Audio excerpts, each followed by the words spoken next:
ನೀವು ಚುನಾವಣೆಗಳನ್ನೇ ಮಾಡಿದೆ ಇಲ್ಲಿ ತನಕ ತಳ್ಕೊಂಬಂದ್ರಲ್ಲ, ಈಗ ಕೊನೆ ಗಳಿಗೆಯಲ್ಲಿ ಗ್ರೇಟರ್ ಮೈಸೂರು ಅಂತ ಮಾಡ್ತಿದ್ದೀರಲ್ಲ, ಮಾಡಿ ನೀವು ಮಾಡಿ ಗ್ರೇಟರ್ ಮೈಸೂರು ಮಾಡಿ. ಆದರೆ ಚುನಾವಣೆಗೂ ಈ ಗ್ರೇಟರ್ ಮೈಸೂರಿಗೂ ತಳಕಾಕ್ಬೇಡಿ. ಹೌದು, ನೀವು ಅದಕ್ಕೆ ನಿಮ್ಮಲ್ಲಿ ಇವತ್ತು ಒಂದು ಯಾವುದೇ ಅಭಿವೃದ್ಧಿಗೆ ಹಣ ಇಲ್ಲ. ನಮ್ಗೆ ಗೊತ್ತಿದೆ ಕಾಂಗ್ರೆಸ್ ಕತೆ ಏನು ಇವತ್ತು ಅಂತ. ಗೊತ್ತಿದೆ ಇವತ್ತು ದಿವಾಳಿ ಆಗ್ಬಿಟ್ಟಿದೆ ಕಾಂಗ್ರೆಸ್. ಸರ್, ಈಗ ಎಲೆಕ್ಷನ್ ಮಾಡಿ ಗ್ರೇಡ್ 1 ಮೈಸೂರು ಮಾಡೋದಕ್ಕೆ ಸಮಸ್ಯೆಗಳು ಏನಾಗ್ತಾ ಇದೆ ಸರ್? ಇಷ್ಟು ಈಸಿಯಾಗಿ ಹೇಳ್ಬಿಟ್ರೆ ಹೌದು ಏನು ನಡೀತಾ ಇತ್ತು, ಎಲೆಕ್ಷನ್ ಏನು ನಡೀತಾ ಇತ್ತು ಹಾಗೆ ನಡೆಸ್ಬಿಡಿ. ಆ ಕಟ್ಟಡದಲ್ಲಿ ಕಾರ್ಪೊರೇಟ್ಗಳು ಕೂತ್ಕೋತಾರೆ, ರಾಜಕೀಯ ಮಾಡ್ಕೋತಾರೆ, ಅದು ಏನು ಬೇಕು ಜನಗಳು ಅದನ್ನು ಕೊಡ್ತಾ ಹೋಗ್ತಾರೆ. ಈ ಕಡೆ ಗ್ರೇಡ್ 1 ಮೈಸೂರಿಗೆ ನೀವು ಏನು ಬೇಕು ಅದನ್ನು ಅರೇಂಜ್ ಮಾಡ್ಕೊಳ್ತಾ ಬನ್ನಿ. ಇದನ್ನು ಮಾಡಿದ್ರೆ ಅವ್ರ ಉದ್ದೇಶ ಏನು ಹಾಗಾದರೆ? ಮೈಸೂರನ್ನ ಹಾಳು ಮಾಡಬೇಕು ಅನ್ನುವಂಥದ್ದು. ಈಗ ಕಾಂಗ್ರೆಸ್ ಅವ್ರು ಏನಾದರೂ ಈ ವಿಡಿಯೋಗಳು ನೋಡಿದ್ರೆ ಇಲ್ಲ ಉರ್ಕೊಳ್ಬೋದು, ನಮ್ಗೆ ಅದು ಬೇಕಾಗಿಲ್ಲ, ಕಾಂಗ್ರೆಸ್ ಅವರು ನಿಂತ್ಕೊಳ್ಳಿ ಇದಕ್ಕೆ ಎಲೆಕ್ಷನ್ಗೆ. ಅವ್ನು ಕಲರವಾಯಿತು ಮೈಸೂರಿನಲ್ಲಿ, ಆ ಕಲರವನೇ ಇಲ್ಲವಲ್ಲ ಸರ್. ಎಲೆಕ್ಷನ್ ಮಾಡಿದೆ ಯಾವ ಉದ್ದೇಶಕ್ಕೋಸ್ಕರ ಈ ಮೈಸೂರನ್ನು ಬಡಪಾಯಾಗಿ ಮಾಡ್ತಾ ಇದ್ದೀರಾ, ಹಾಳು ಮಾಡಾಕ್ತಾ ಇದ್ದೀರಾ ಅಂತ ಇವತ್ತು ಕಾಂಗ್ರೆಸ್ ಅವರು ಎಷ್ಟೋ ಜನ ಅವರು ಕೂಡ ಕೇಳ್ಕೊಳ್ತೀನಿ. ನಿಮಗೆ ಬೇಡವಾ ಇವೆಲ್ಲ? ಒಂದು ಎಲೆಕ್ಷನ್ ಇದ್ದರೆ ಒಬ್ಬ ಕಾರ್ಪೊರೇಟ್ರು ಜನಗಳ ಹತ್ರ ಹೋಗಿ ಅವನೇ ಅಪ್ಲಿಕೇಶನ್ ಇಸ್ಕೊಂಡು ಬಂದು ಅವನೇ ಅಧಿಕಾರಿಗಳ ಹತ್ರ ಹೋಗಿ ಸೈನ್ ಮಾಡಿಸಿ ಅವನೇ ಕೆಲಸ ಮಾಡಿ ಕೊಡ್ತಾನೆ. ಇವತ್ತು ಅಧಿಕಾರಿಗಳ ಮಾತು ಯಾರು ಕೂಡ ಕೇಳಲ್ಲ. ಜನ ಹೋಗಿ ಅಧಿಕಾರಿಗಳನ್ನ ಭೇಟಿ ಮಾಡಿ ಕೆಲಸ ಮಾಡ್ಕೊಳ್ಳೋಕ್ಕಾಗಲ್ಲ. ಲಂಚ ಲುಚ್ಚಗಳ ಥರ ಆಗೋಗ್ಬಿಟ್ಟಿದ್ದಾರೆ. ಸೊ ಇದನ್ನು ನಮ್ಮ ಸಿದ್ದರಾಮಯ್ಯವ್ರು ಮಾಡೋದು ಅದು ತುಂಬ ತವರು ಕ್ಷೇತ್ರಕ್ಕೆ ಕೊನೆಗಾಲದಲ್ಲಿ ಏನಾರು ಒಂದು ಮಾಡ್ಬೋದಾಗಿತ್ತಲ್ವ ಅಂತ. ಕೊನೆಗಾಲ ಅಂತಂದರೆ ಅದು ಹೇಳಿದೆ ರಾಜಕೀಯ ಅಂತ ಅಷ್ಟೇ. ತವರು ಜಿಲ್ಲೆಗೆ ಸಿದ್ದರಾಮಯ್ಯವರು ಭರಪೂರ್ವವಾದಂಥ ಕೊಡುಗೆಯನ್ನು ಕೊಡ್ಬೋದಾಗಿತ್ತು. ಗ್ರೇಡ್ 1 ಮೈಸೂರು ಮಾಡಿದ್ರು, ₹1 ಬಿಚ್ಚಲಿಲ್ಲ. ಮತ್ತು ಹೆಂಗಾಗುತ್ತೆ? ಜನಪ್ರತಿನಿಧಿಗಳೇ ಇಲ್ಲ ಮೈಸೂರಿನಲ್ಲಿ, ಏನು ಕೆಲಸಗಳಾಗ್ತಿದೆ? ಒಬ್ಬ ಕಾರ್ಪೊರೇಟ್ರ್ ಕೈಗೆ ಅಂದರೆ ಅವ್ನು ಹೆಲ್ಪ್ಲೆಸ್ ಆಗಿಬಿಟ್ಟಿದ್ದಾನೆ. ಅವ್ನು ಹೇಳ್ದೆ ಕೇಳಿದ್ರೆ ಅಧಿಕಾರಿಗಳು ಮಾತು ಕೇಳಲ್ಲ, ಈ ಕಡೆ ದುಡ್ಡಿಲ್ಲ, ಅನುದಾನಗಳಿಲ್ಲ, ಗ್ಯಾರಂಟಿ ಎಕ್ಕುಟ್ಟೋಗ್ಬಿಡ್ತಾ ಅಂತ ಸಿಸ್ಟಮು. ಯಾಕೆ ಹಿಂಗಾಗ್ಬಿಡ್ತು ಅಂತ. ಈಗ ಲಾಸ್ಟ್ ಮೇಯರ್ ಆಗಿ ನೀವೇ ಬಂದಂಥವ್ರು, 2 ವರ್ಷ ಮೇಯರ್ ಆಗಿದ್ರೆ ಅದಾದ್ಮೇಲಿಂದ ನೀವು ಎಲೆಕ್ಷನ್ ಇಲ್ಲ, ಏನೂ ಇಲ್ಲ. ನಾವು ಎಕ್ಸ್ಪೆಕ್ಟ್ ಮಾಡಿದ್ವಿ ನೀವು ಮೇಯರ್ ಸ್ಥಾನದಿಂದ ಬಂದ ನಂತರ ಮತ್ತೆ ಎಲೆಕ್ಷನ್ ಎಲ್ಲ ಶುರುವಾಗುತ್ತೆ, ಏನೋ ಒಂದು ರೀತಿ ಕಲರವ ಶುರುವಾಗುತ್ತೆ ಮೈಸೂರಿನಲ್ಲಿ ಅಂತ. ಸೊ ಅದಾಗಲೇ ಇಲ್ವಲ್ಲ. ಸನ್ಮಾನ್ಯ ಮುಖ್ಯಮಂತ್ರಿಗಳು ಮೈಸೂರಿನವರು, ಮೈಸೂರು ಜಿಲ್ಲೆಯವರೇ ಆದ್ದರಿಂದ ಈ ಬಾರಿ ಬಜೆಟ್ನಲ್ಲಿ ಅತ್ಯಂತ ವಿಶೇಷವಾಗಿ ಮೈಸೂರಿಗೆ ತನ್ನದೇ ಆದಂಥ ವಿಶೇಷ ಕೊಡುಗೆಗಳನ್ನು ಕೊಡ್ತಾರೆ ಅಂತಕ್ಕಂಥ ನಿರೀಕ್ಷೆಯನ್ನು ಮೈಸೂರಿನ ಜನತೆ ನಾವೆಲ್ಲರೂ ಕೂಡ ನಿರೀಕ್ಷೆಯನ್ನು ಇಟ್ಕೊಂಡಿದ್ವಿ. ಆದರೆ ಅವೆಲ್ಲವೂ ಕೂಡ ಇವತ್ತು ಹುಸಿಯಾಗಿರ್ತಕ್ಕಂಥದ್ದು ನಾವು ನೋಡ್ತಾ ಇದ್ದೇವೆ. ಅದರಲ್ಲೂ ವಿಶೇಷವಾಗಿ ಏನು ಮೈಸೂರನ್ನು ಗ್ರೇಟರ್ ಮೈಸೂರು ಅಂತೇಳಿ ತಾವು ಅನೌನ್ಸ್ ಮಾಡಿದ್ರು. ಅನೌನ್ಸ್ ಮಾಡಿದ ನಂತರ ಬಜೆಟ್ ಬಂದಿದೆ. ಈ ಬಜೆಟ್ನಲ್ಲಿ ಸಾವಿರಾರು ಕೋಟಿ ರೂಪಾಯಿಗಳನ್ನು ಮೀಸಲಾಗಿ ಇಡ್ತಾರೆ. ಮೈಸೂರಿನ ಅಭಿವೃದ್ಧಿಗೆ ಹೆಚ್ಚು ಒತ್ತನ್ನು ಕೊಡ್ತಾರೆ ಅಂತಕ್ಕಂಥ ಭಾವನೆಯಲ್ಲಿ ನಾವೆಲ್ಲರೂ ಕೂಡ ಇದ್ವಿ, ಎಕ್ಸ್ಪೆಕ್ಟ್ ಮಾಡಿದ್ವಿ. ಆದರೆ ಇವತ್ತು ಮುಖ್ಯಮಂತ್ರಿಗಳು ತನ್ನ ತವರು ಜಿಲ್ಲೆಗೆ ಎಲ್ಲೋ ಒಂದು ಕಡೆ ಅನ್ಯಾಯ ಮಾಡಿದಾರ ಅಂತಕ್ಕಂಥ ಭಾವನೆ ನಮಗೆಲ್ಲ ಬರ್ತಾ ಇದೆ. ಈಗ ಗ್ರೇಟರ್ ಮೈಸೂರನ್ನು ಕೇವಲ ಅನೌನ್ಸ್ ಮಾಡೋ ಮುಖಾಂತರ ಅಥವಾ ಅದನ್ನು ಘೋಷಣೆ ಮಾಡೋ ಮುಖಾಂತರ ಅಲ್ಲೇ ಅನ್ಯಾಯ ಆಗೋಯ್ತು.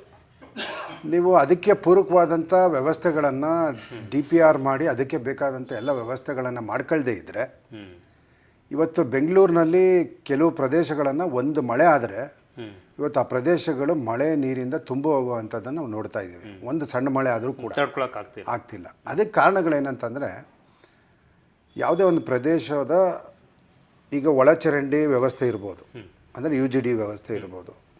ಆ UGDಯನ್ನು ನೀವು ಗ್ರೇಡಿಯೆಂಟಲ್ಲೇ ತೊಗೊಂಡೋಗ್ಬೇಕು ಹೊರತು ಯಾವುದೋ ಮೋಟ್ರ್ ಹಾಕಿ ಪಂಪ್ ಮಾಡಲಿಕ್ಕೆ ಬರೋದಿಲ್ಲ. ಎಷ್ಟು ಮಾಡ್ತೀರಿ? ಮಾಡೋಕ್ಕಾಗೋದಿಲ್ಲ, ಸಿಸ್ಟಮ್ ಅಲ್ಲ, ಆಗೋದಿಲ್ಲ. ಮತ್ತು STP ಸಿವೇಜ್ ಟ್ರೀಟ್ಮೆಂಟ್ ಪ್ಲ್ಯಾಂಟನ್ನು ಆ ಗ್ರೇಡಿಯೆಂಟ್ ಇರ್ತಕ್ಕಂಥ ಅಂದರೆ ಸ್ಲೋಪ್ ಇರ್ತಕ್ಕಂಥ ಜಾಗದಲ್ಲೇ ಮಾಡಬೇಕಾಗಿರೋವಂಥದ್ದು. ಮತ್ತು ಮಳೆ ನೀರು ಚರಂಡಿ ಸ್ಟಾರೋ ವಾಟರ್ ಡ್ರೈನ್ಗಳೇನಿದೆ ಅವನ್ನು ಕೂಡ ಗ್ರೇಡಿಯೆಂಟಲ್ಲೇ ತೊಗೊಂಡೋಗಿ ಅದನ್ನು ರೀಚ್ ಮಾಡಬೇಕಾಗಿರೋವಂಥದ್ದು. ಸೊ ಈ ರೀತಿ ಒಂದು ಗ್ರೇಟರ್ ಮೈಸೂರನ್ನು ಮಾಡಬೇಕು ಅಂತ ಕಲ್ಪನೆ ಇಟ್ಕೊಂಡ ಮೇಲೆ, ಅದನ್ನು ಘೋಷಣೆ ಮಾಡಿದ್ಮೇಲೆ ನಾವು ಈ ರೀತಿ ಯೋಜನೆಗಳ ಬಗ್ಗೆ ಸೂಕ್ತವಾಗಿ ಶೀಘ್ರವಾಗಿ ಕ್ರಮಗಳನ್ನು ವಹಿಸದೇ ಇದ್ದಲ್ಲಿ ಬೆಂಗಳೂರಿನಲ್ಲಿ ಯಾವ ರೀತಿ ಸಮಸ್ಯೆಗಳಾಗ್ತದೆ ಅವೆಲ್ಲವೂ ಕೂಡ ಮೈಸೂರಿನಲ್ಲಿ ಆಗುವಂಥ ಸಾಧ್ಯತೆ ಬಹುತೇಕ ಇರ್ತಕ್ಕಂಥದ್ದು. ಯಾಕೆಂದರೆ ಒಬ್ಬ ರೈತ ಯಾವಾಗ ಇವರು ಗ್ರೇಟರ್ ಮೈಸೂರನ್ನು ಅನೌನ್ಸ್ ಮಾಡಿದ್ರು, ರಿಯಲ್ ಎಸ್ಟೇಟು ಸ್ವಾಭಾವಿಕವಾಗಿ ಜಾಸ್ತಿ ಆಗುವಂಥದ್ದು ನಾವು ನೋಡ್ತೀವಿ. ಇವತ್ತು ಈ ರೀತಿ ಗ್ರೇಡಿಯೆಂಟ್ ಇರ್ತಕ್ಕಂಥ ಜಮೀನುಗಳನ್ನು ಅಥವಾ ಜಾಗಗಳನ್ನು ಇವರು ಅಕ್ವೈರ್ ಮಾಡದೇ ಇದ್ದರೆ ರೈತರು ಏನು ಮಾಡ್ತಾರೆ, ಇವತ್ತು ಒಳ್ಳೆ ರೇಟ್ ಸಿಗುತ್ತೆ ಅಂತೇಳಿ ಮಾರ್ಕೋತಾರೆ. ರೆವಿನ್ಯೂ ಸೈಟ್ ಮಾಡಿ ಮಾರ್ಬಿಡ್ತಾರೆ. ಅಲ್ಲಿ ಮನೆಗಳು ನಿರ್ಮಾಣ ಆಗ್ತದೆ. ಅದಾದಮೇಲೆ ನೀವು ಖಾಲಿ ಮಾಡ್ಸೋಕ್ಕೆ ಸಾಧ್ಯ ಆಗೋದಿಲ್ಲ. ಆವಾಗ ಮೈಸೂರನ್ನು ನಮ್ಮ ಮಹಾರಾಜರು ನೂರಾರು ವರ್ಷಗಳ ಹಿಂದೆನೇ ಇದನ್ನು ಭಾರಿ ವ್ಯವಸ್ಥಿತವಾಗಿ ಕಟ್ಟಿದ್ದಾರೆ. ಇದು ಅವತ್ತಿನ ಕಾಲಕ್ಕೆ ನೂರಾರು ವರ್ಷಗಳ ಹಿಂದಿನ ಕಾಲದಲ್ಲೇ ಮೈಸೂರು ಸೌತ್ ಏಷ್ಯಾಗೇನೆ ಇದೊಂದು ಪ್ಲ್ಯಾಂಟ್ ಸಿಟಿ ಮೈಸೂರು. ಹೌದು. ಮತ್ತು ನಮ್ಮ ಮಹಾರಾಜರು ನೂರಾರು ವರ್ಷಗಳ ಹಿಂದೆನೇ CITBಯನ್ನು ಮಾಡಿದ್ದಾರೆ. ಯಾಕೆ ಮಾಡಿದ್ರು CITB ಅಂತಂದರೆ ಸಿಟಿ ಇಂಪ್ರೂವ್ಮೆಂಟ್ ಟ್ರಸ್ಟ್ ಬೋರ್ಡನ್ನು ಸೈಟ್ ಕೊಡ್ಲಿಕ್ಕೆ ಮಾತ್ರ ಅಲ್ಲ, ಮೈಸೂರು ಯಾವತ್ತಿಗೂ ಕೂಡ ಇದು ಪ್ಲ್ಯಾಂಡ್ ಆಗೇ ಬೆಳಿಬೇಕು, ಇದು ಪ್ಲ್ಯಾಂಡ್ ಆಗೇ ಇರಬೇಕು ಅಂತಕ್ಕಂಥ ದೂರದೃಷ್ಟಿಯನ್ನು ಇಟ್ಕೊಂಡು ನೂರಾರು ವರ್ಷಗಳ ಹಿಂದೆನೇ ಸಿಟಿ ಇಂಪ್ರೂವ್ಮೆಂಟ್ ಟ್ರಸ್ಟ್ ಬೋರ್ಡನ್ನು ಮಾಡಿದ್ರು. ಅವತ್ತಿಗೆ ಬೇಕಾಗಿರಲಿಲ್ಲ ಸಿಟಿ ಇಂಪ್ರೂವ್ಮೆಂಟ್ ಟ್ರಸ್ಟ್ ಬೋರ್ಡ್ ಬೇಕಾಗಿರಲಿಲ್ಲ. ಮೈಸೂರು ಆ ಕಲ್ಪನೆನೇ ಬರ್ತಿರ್ಲಿಲ್ಲ ಯಾರಿಗೂ. ಮೈಸೂರು ತುಂಬ ಸಣ್ಣದಾಗಿದ್ದಂಥ ಊರಿದು. ಸೊ ಆ ರೀತಿ ದೂರದೃಷ್ಟಿಯನ್ನು ಇಟ್ಕೊಂಡು ಮೈಸೂರನ್ನು ನಿರ್ಮಾಣ ಮಾಡಿದಂಥ ಮಹಾರಾಜರು ನಿರ್ಮಾಣ ಮಾಡಿಕೊಟ್ಟಿರ್ತಕ್ಕಂಥ ಮೈಸೂರನ್ನು ಅದೇ ರೀತಿ ಅವರ ಉದ್ದೇಶ ಏನಿತ್ತು, ಅವರ ಕಲ್ಪನೆ ಏನಿತ್ತು, ಅದೇ ರೀತಿಯಲ್ಲಿ ಮೈಸೂರನ್ನು ನಾವು ಕಟ್ಟಬೇಕಾಗಿದ್ದಂಥದ್ದು ನಮ್ಮೆಲ್ಲರೂ ಜವಾಬ್ದಾರಿ ಇತ್ತು. ಹೌದು. ಆದರೆ ಇವತ್ತು ಗ್ರೇಟರ್ ಮೈಸೂರನ್ನು ಅನೌನ್ಸ್ ಮಾಡಿ ಈ ರಿಯಲ್ ಎಸ್ಟೇಟನ್ನು ಬೂಮ್ ಮಾಡಿ ಎಲ್ಲ ಒಂದು ಕಡೆ ಈ ಮಾಫಿಯಾಗಿ ಅವಕಾಶ ಮಾಡಿಕೊಟ್ಟಿದ್ದೀರಾ. ಹೌದು, ರಿಯಲ್ ಎಸ್ಟೇಟ್ ಮಾಫಿಯಾಗಿ ನೀವು ದಾರಿ ಮಾಡಿಕೊಟ್ಟಿದ್ದೀರಾ ಅಂತಕ್ಕಂಥದ್ದು ಹಿಡಿಯೋಕ್ಕಾಗ್ತಿರಲಿಲ್ಲ. ಈಗಂತೂ ಲಗ್ಗು ಲಗಾಮಿಲ್ಲ. ಆ ರೀತಿ ಆದಂಥ ಭಾವನೆ ನಮಗೆ ಬರ್ತಾ ಇದೆ. ಯಾಕೆಂದರೆ ಸ್ವತಃ ನೀವು ಮೈಸೂರಿನವರಾಗಿ ಮುಖ್ಯಮಂತ್ರಿಗಳು ನೀವು ಗ್ರೇಟರ್ ಮೈಸೂರನ್ನು ಅನೌನ್ಸ್ ಮಾಡಿದ್ಮೇಲೆ ನಿಮಗೆಲ್ಲವೂ ಕೂಡ ಗೊತ್ತಿದೆ ಇದ್ರ ಪರಿಣಾಮ ಏನಾಗುತ್ತೆ. ನಾವು ಈ ಜಾಗಗಳನ್ನು ಅಕ್ವೈರ್ ಮಾಡಲಿಲ್ಲ ಅಂದರೆ, ಅಥವಾ ನೋಟಿಫೈ ಮಾಡಲಿಲ್ಲ ಅಂತಂದರೆ ಈ ಜಾಗಗಳನ್ನ ನೆಕ್ಸ್ಟು ನೀವು ಯಾವ ರೀತಿ ಮೈಸೂರು ಬೆಳೀತಿದೆ ಅಂತಕ್ಕಂಥ ಕಲ್ಪನೆ ನಿಮಗಿದೆ. ಆದರೂ ಕೂಡ ಒಂದೇ ಒಂದು ಚಕಾರವೂ ಎತ್ತದೆ ಈ ಬಜೆಟ್ನಲ್ಲಿ. ಮೈಸೂರಿನ ಇಷ್ಟರ ಮಟ್ಟಿಗೆ ತಾತ್ಸಾರ ಮಾಡಿರ್ತಕ್ಕಂಥದ್ದು ಇದು ಅತ್ಯಂತ ಅನ್ಯಾಯದ ಪರಮಾವಧಿ ಅಂತ ನಾನಾದರೂ ಕೂಡ ಭಾವಿಸ್ತೀನಿ. ಸೊ ಗ್ರೇಡ್ 1 ಮೈಸೂರು ಅಂತ ಅನೌನ್ಸ್ ಮಾಡಿಬಿಟ್ರು. ಅದಾದಮೇಲೆ ಎಷ್ಟೊಂದು ಕಳಪೆಯಾಗಿ ಈ ಬಜೆಟ್ನ ಮಂಡಿಸ್ಬಿಟ್ರಲ್ಲ ಸರ್. ಅಟ್ಲೀಸ್ಟ್ ಮೈಸೂರಿಗೆ ಈಗ ನೀವು ಮಾಜಿ ಮೇಯರ್ ಆಗಿರ್ಬೋದು, ಎಲ್ಲರೂ ಕೂಡ ಎಕ್ಸ್ಪೆಕ್ಟ್ ಮಾಡಿದ್ರು ಆ್ಯಕ್ಚುಲಿ. ಹೌದು, ಗ್ರೇಟ್ 1 ಮೈಸೂರು ಮಾಡ್ತಾ ಇದ್ದರೆ ಒಂದಷ್ಟು ಕೋಟಿ ಬಿಡುಗಡೆ ಆಗುತ್ತೆ, ನೀವು ಯೋಜನಾಬದ್ಧವಾಗಿ ನಿರ್ಮಾಣ ಆಗುತ್ತೆ, ಇನ್ನು 5 ವರ್ಷದನ್ನ ಈಗ ಆರಂಭ ಮಾಡ್ತಾರೆ ಅನ್ನುವಂಥದ್ದು. ಈಗ ಯಾವುದು ಕೂಡ ಇಲ್ಲ. ಹೆಂಗೆ ನೆಕ್ಸ್ಟ್ ಲೈಫು ಅಂತ ಇಲ್ಲಿ ಮೈಸೂರಿನಲ್ಲಿ ಈಗ ಎಲ್ಲ ಒಂದು ಕಡೆ ಬೂಮ್ ಆಗ್ತಿರೋಂಥ ರಿಯಲ್ ಎಸ್ಟೇಟ್ ಬೂಮ್. ಈಗ ಗ್ರೇಟರ್ ಮೈಸೂರನ್ನು ಘೋಷಣೆ ಮಾಡಿ ಅದಕ್ಕೆ ಬೇಕಾದಂಥ ವ್ಯವಸ್ಥೆ ಮಾಡಿಕೊಳ್ಳಲಿಕ್ಕೆ ಹಣಕಾಸಿನ ವ್ಯವಸ್ಥೆ ಕೊಡದೇ ಇರೋದ್ರಿಂದ ಇದೆಲ್ಲ ಒಂದು ಕಡೆ ಮೈಸೂರಿಗೆ ಮಾರಕ ಅಂತ ನಾನಾದರೂ ಕೂಡ ಭಾವಿಸ್ತೀನಿ. ಪ್ಲಾನ್ ಮಾಡಿನೇ ಅವರು ಗ್ರೇಡ್ 1 ಮೈಸೂರು ಮಾಡಿದ್ರು, ಪ್ಲಾನ್ ಮಾಡಿನೇ ಹಾಳು ಮಾಡಾಕ್ಬಿಟ್ರ ಅಂತ. ಯಾಕೆಂದರೆ ಜನಜೀವನ ಇವತ್ತು ಹೆಂಗೆ ಆಗ್ಬಿಟ್ಟಿದೆ ಅಂದರೆ ಸರ್, ಯಾವ ಸಮಸ್ಯೆಗೆ ಯಾರೂ ಕೂಡ ಸ್ಪಂದಿಸ್ತಾ ಇಲ್ಲ. ಕೆಲವರು ಕಾರ್ಪೊರೇಟ್ಗಳು ಮತ್ತು ರಾಜಕಾರಣಿಗಳು ಫೋನು ಕೂಡ ತೆಗಿಲ್ಲ ಅಧಿಕಾರಿಗಳು, ಹಂಗಾಗ್ಬಿಟ್ಟಿದೆ. ಇದೊಂದು ಶಾಪ ಅಲ್ವಾ ಸರ್ ಸಿದ್ದರಾಮಯ್ಯ? ನಮಗೆ 2 ರೀತಿ ಸಮಸ್ಯೆಗಳು ಇವತ್ತು ತಂದು ಒಡ್ಡಿರ್ತಕ್ಕಂಥದ್ದು ಮೈಸೂರು ನಗರಕ್ಕೆ. ಒಂದು ಈ ರೀತಿ ಮೈಸೂರು ನಗರದ ಅಭಿವೃದ್ಧಿ ಕುಂಠಿತವಾಗಿರ್ತಕ್ಕಂಥದ್ದು.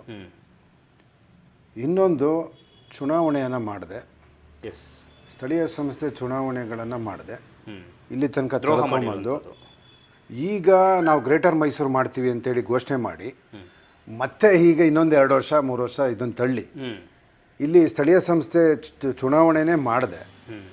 ಇವತ್ತು ಜನರು ಮುಖ್ಯಮಂತ್ರಿಗಳ ತವರು ಜಿಲ್ಲೆಯಲ್ಲಿ ಮೂಲಭೂತ ಸೌಕರ್ಯಕ್ಕೂ ಕೂಡ ಪರಿತಪಿಸ್ತಾ ಇರ್ತಕ್ಕಂಥದ್ದು ಅಂಥ ಒಂದು ಪರಿಸ್ಥಿತಿ ಇವತ್ತು ಮೈಸೂರಿನಲ್ಲಿ ನಿರ್ಮಾಣ ಆಗಿರ್ತಕ್ಕಂಥದ್ದು ನಾವು ನೋಡ್ತಾ ಇದ್ದೀವಿ. ನಾನು ನಿಮ್ಮ ಮುಖಾಂತರ ಮುಖ್ಯಮಂತ್ರಿಗಳಿಗೆ ನಾನು ಒತ್ತಾಯವನ್ನು ಮಾಡ್ತೀನಿ.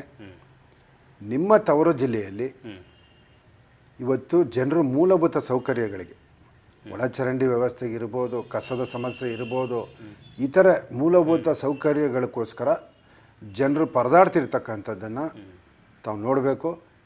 ಕೂಡಲೇ ಚುನಾವಣೆಯನ್ನು ಮಾಡಬೇಕು ಅಂತಕ್ಕಂಥ ಒತ್ತಾಯವನ್ನು ಮಾಡ್ತೇನೆ.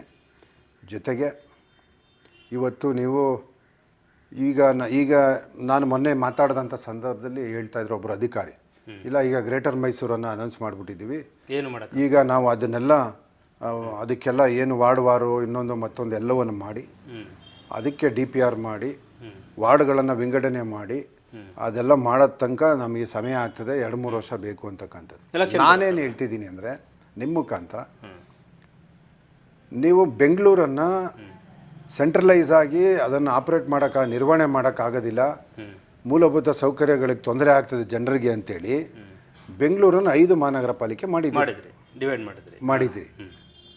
ಮೈಸೂರನ್ನು ಕೂಡ ಕನಿಷ್ಠ 2 ಈ 2 ಮಾಡಿ ಇವಾಗ ಏನು ಆಲಿ 65 ವಾರ್ಡ್ ಏನು ಕಾರ್ಪೊರೇಷನ್ ಇದೆ, ನಗರ ಪಾಲಿಕೆ ಇದೆ, ಅದೊಂದು ನಡೀಲಿ, ಅದನ್ನು ಸಪ್ರೇಟಾಗಿ ಇಡಿ. ಯಾಕೆಂದರೆ ಅಲ್ಲಿ ಈ ವ್ಯಾಪ್ತಿ ಒಳಗೆ ಇದೊಂದು ಪಾರಂಪರಿಕವಾಗಿರ್ತಕ್ಕಂಥ ಕಟ್ಟಡಗಳಿದೆ, ಅಲ್ಲಿ ಒಳಗಡೆ ಎಂಟ್ರಿ ಕೂತ್ಕೊಳ್ಳೋದು ಹೌದು, ಇದರದೇ ಆದಂಥ ಸೊಬಗಿದೆ, ಇದರದೇ ಆದಂಥ ಮೌಲ್ಯಗಳಿದೆ.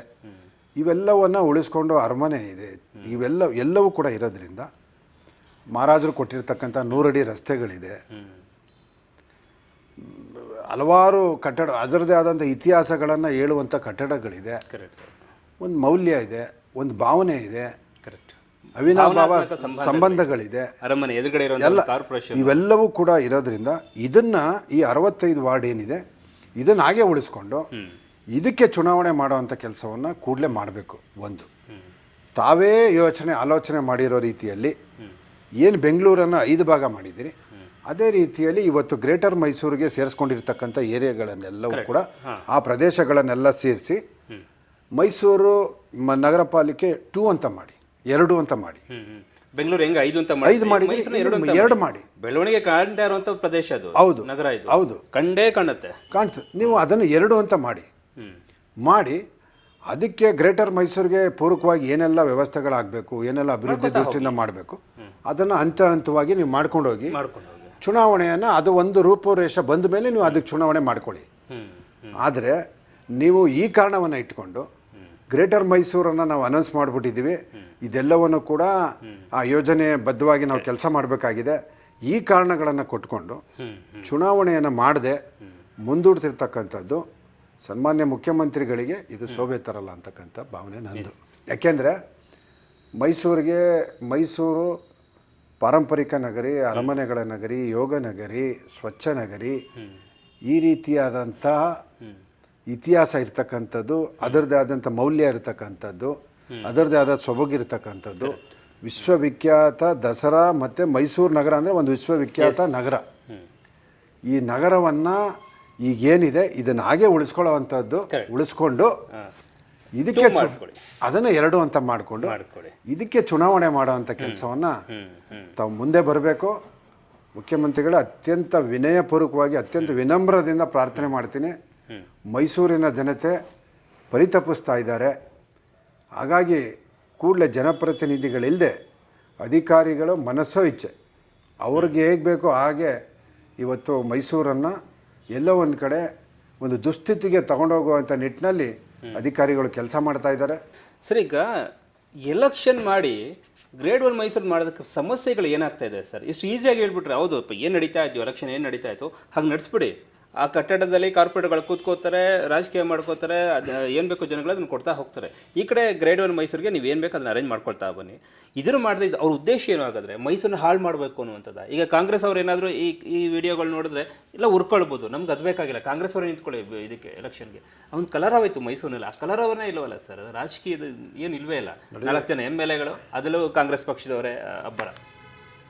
ದಿನ ಬೆಳಗಾಯಿತು ಅಂದರೆ ಸಂವಿಧಾನದ ಬಗ್ಗೆ ಮಾತಾಡ್ತಕ್ಕಂಥದ್ದು ನಾವು ನೋಡ್ತೀವಿ. ಕಾಂಗ್ರೆಸ್ನವರು ಸನ್ಮಾನ್ಯ ಮುಖ್ಯಮಂತ್ರಿಗಳಿರ್ಬೋದು ಅಥವಾ ಜಿಲ್ಲಾ ಉಸ್ತುವಾರಿ ಸಚಿವರು ಇರ್ಬೋದು, ಬೆಳಗಾದರೆ ಸಂವಿಧಾನ, ಅಂಬೇಡ್ಕರ್ ಈ ವಿಚಾರಗಳನ್ನು ಅವರು ಮಾತಾಡ್ತಾರೆ.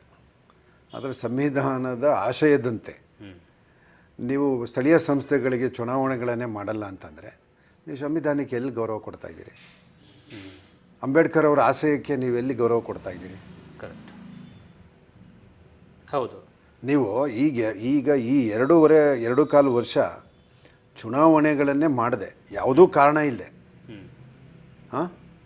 ನೀವು ಚುನಾವಣೆಗಳನ್ನೇ ಮಾಡದೆ ಇಲ್ಲಿ ತನಕ ತಳ್ಕೊಂಬಂದ್ರಲ್ಲ, ಈಗ ಕೊನೆ ಗಳಿಗೆಯಲ್ಲಿ ಗ್ರೇಟರ್ ಮೈಸೂರು ಅಂತ ಮಾಡ್ತಿದ್ದೀರಲ್ಲ, ನೀವು ಮಾಡಿ ಗ್ರೇಟರ್ ಮೈಸೂರು ಮಾಡಿ.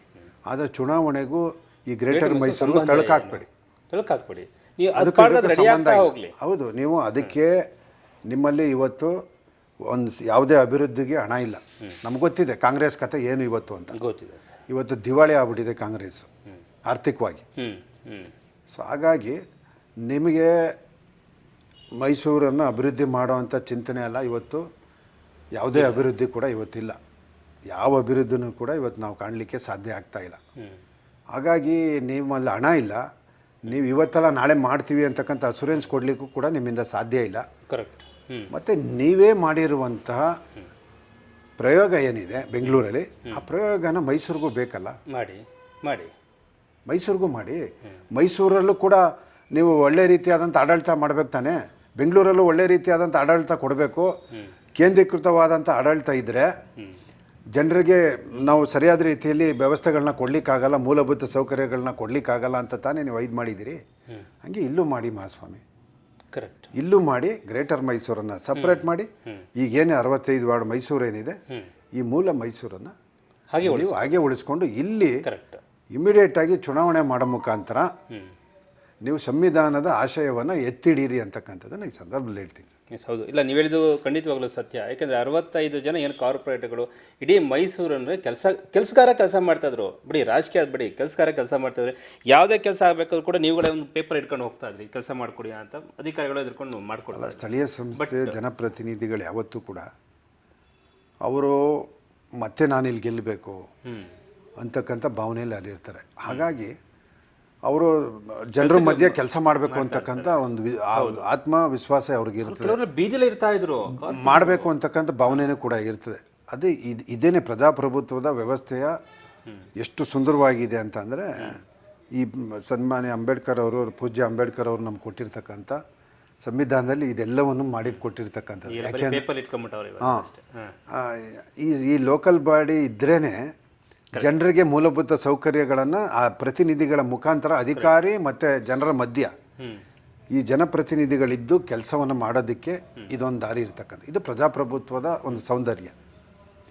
ಸೊ ಇದನ್ನು ಯಾವತ್ತಿಗೂ ಕೂಡ ಮುಂದೂಡುವಂಥದ್ದು ಇದೆಲ್ಲವೂ ಕೂಡ ಆಗಬಾರ್ದು ಅಂತಕ್ಕಂಥದ್ದು ನನ್ನ ವಿಚಾರ.